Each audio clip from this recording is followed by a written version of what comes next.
there's the opportunity. And what's interesting as well is it's not just France that's doing this. There's the JRC in Seville are also developing a very similar scoring system for products across the whole of the single market for the EU. And I think that will come along in due course, unless the French system is a complete disaster, which I doubt.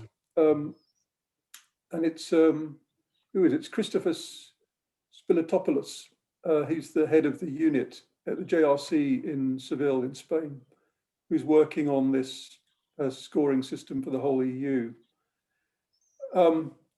So what next? Well, I think, when people see that their products can be scored, it does lead to all sorts of things. You then know you have the knowledge to say, this product is repairable. It can continue in life longer than these basically disposable single-use products that are everywhere now. And as you describe it, just piling up as trash after a relatively short life.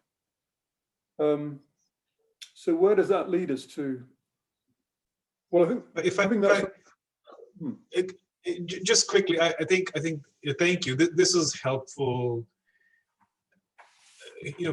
Broadly, the shift towards circularity and sustainability is going to require such kind of systemic change, fundamentally. One thing that I quickly wanted to reflect on was. In countries like India, for example, repair is, in some ways, it's kind of almost the first step. It is often viewed as, obviously you're going to try and repair it. Not always, but certainly a very common, which is part of the cultural mindset to a certain extent. I don't necessarily want to speculate what drives that. I doubt there's one particular motivation. I think it's a combination of factors. It can range from scarcity to inaffordability to the broader aspect of actually holding on to something that is dear and precious and passing it on to the next generation or your children. And the other piece, and I think this is perhaps where you were also headed, is when you do have products that by design have repairability built into them, it opens the door to alternative modalities of life extension that are just not repair, but remanufacturing then becomes just much more doable. I think, and that's kind of one of the fundamental issues with high quality or just remanufacturing. The quality is always supposed to be the same as a new product, which is the ability to disassemble without destruction, to take things apart with ease, with minimal labor and effort and that kind of thing. But and those were a couple of things that sort of popped up for me, is that there's the repair, and it's interesting to also see how there's a difference in the way these movements emerge across different parts of the world. And they're not necessarily massive leaps either, right? So they're, to an extent, there's an incrementalism, but also an organic sense of, connecting back to that sense of identity and meaning, and holding on to things and valuing things and products that last for long periods of time. So I just want to kind of interject there, but yeah, please, I'd love to hear more about where you see this going as well. Yeah, okay. Well, I think just a little example, because sometimes it's big products, small products, what are we talking about? Well, I think Carl Wiens, who started iFixit, I mean, he's worth catching if you get the opportunity to do so. I mean, I have a lot of time for the way he presents the ideas. He picked up recently on the way in which the AirPods, which lots of us are using at the moment, although these are wired. So an identical product, so the AirPods from Apple versus Samsung's Beans, or they're both functionally identical. The difference is you can't even replace the battery in the Apple product. I'm sorry to say. So after a couple of years, you have to throw them away. And every 2 years, you're going to be doing this side, just buying them, throwing them away. Whereas the Samsung product, identical, but you can take them apart, replace the battery.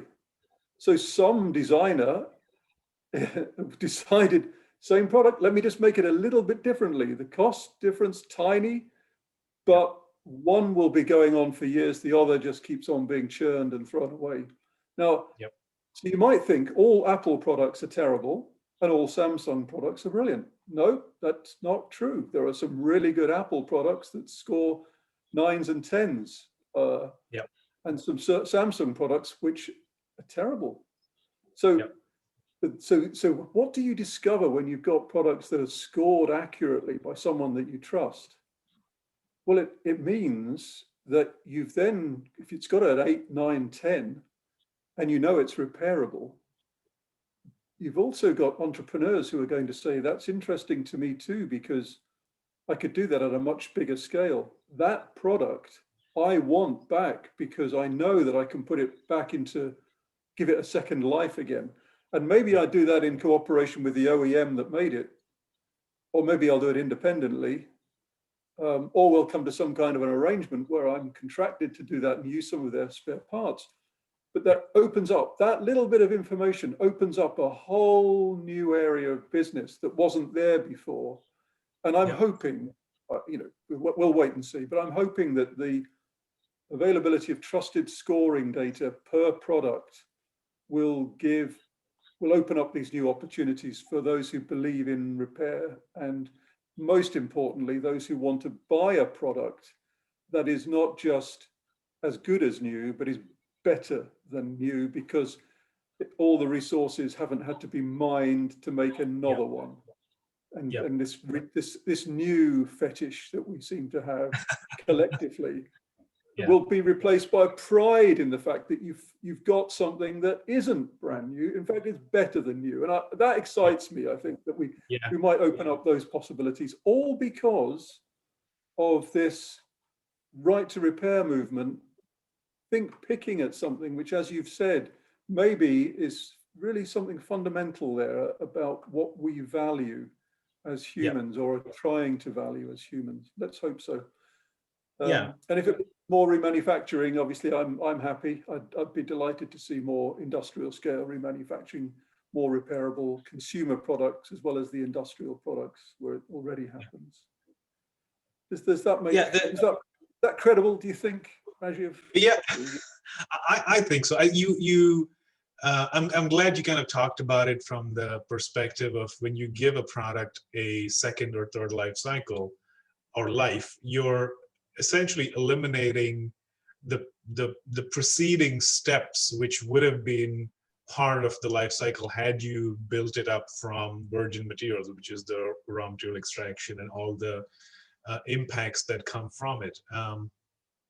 And that also made me think about, you mentioned that the AirPods and the Apple AirPods and the Samsung Beans are very similar in cost. There doesn't seem to be much difference, but I think we also, as consumers, perhaps are quite, you know, ultimately fixated on the cost in terms of what the purchasing price is, right? So our sense of utility and value. But when you kind of zoom out and look at it from a similar life cycle perspective, which is life cycle costing, the overall cost of something that can be given multiple life cycles across the board, which is to say perhaps the mitigation costs that would have occurred had you produced it from virgin materials are gone.